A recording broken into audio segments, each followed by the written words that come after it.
নমস্কার বন্ধুরা, সবাইকে শুভ সকাল। তো কালকে কতগুলো শাক এনেছিল, বেশ অনেকটাই। তো ওই জন্য রেখে দিয়েছিলাম। আজকে বৃহস্পতিবার, যেহেতু নিরামিষ কি রান্না করব।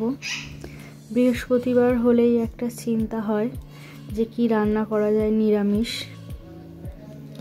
তো আজকে ওই জন্যে ডাল আর শাক ভাজা রান্না করে নিলাম। পালং শাকও রয়েছে। তো হাজব্যান্ডকে বলেছিলাম একটু পনির নিয়ে আসতে, সেটা দিয়েই রান্না করব আজকে।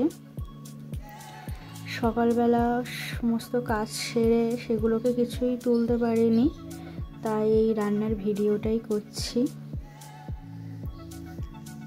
আমাদের এখানে গত দুদিন হয়েছে প্রায় বেশ ভালোই ঠান্ডা পড়েছে।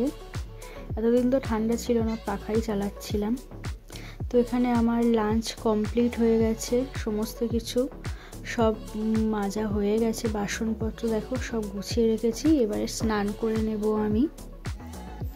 চলো, স্নান করে চলে এসেছি। দেখো আজকে বৃহস্পতিবার, তাই আজকে ফুল নিয়ে এসেছে বাজার থেকে।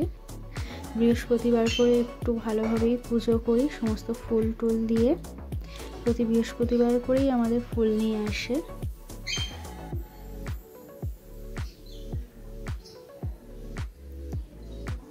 সমস্ত কাজের ফাঁকে একটু ঠাকুরের কাছে আসলে একটু মনটা ভালো হয়ে যায়। ভগবানের কাছে আসলেই এমনি মনটা ভালো হয়ে যায়।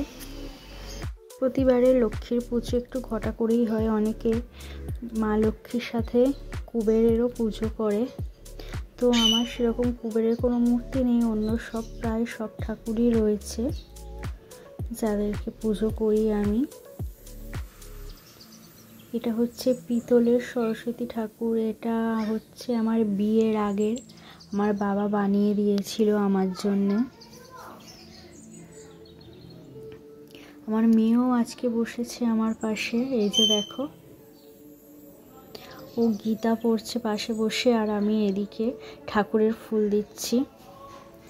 দূর্বাগুলো সব কেটে নিচ্ছি, কারণ এখানে অনেক বড় বড় আসে, সেই জন্য কেটে সব দিয়ে দিলাম। খেতেও দিয়ে দিয়েছি। তো আজ এই পর্যন্ত। সবাই ভালো থেকো, সবার ভালো কাটুক। তো আজ এই পর্যন্তই, পরের ভিডিওতে দেখা হচ্ছে। টাটা।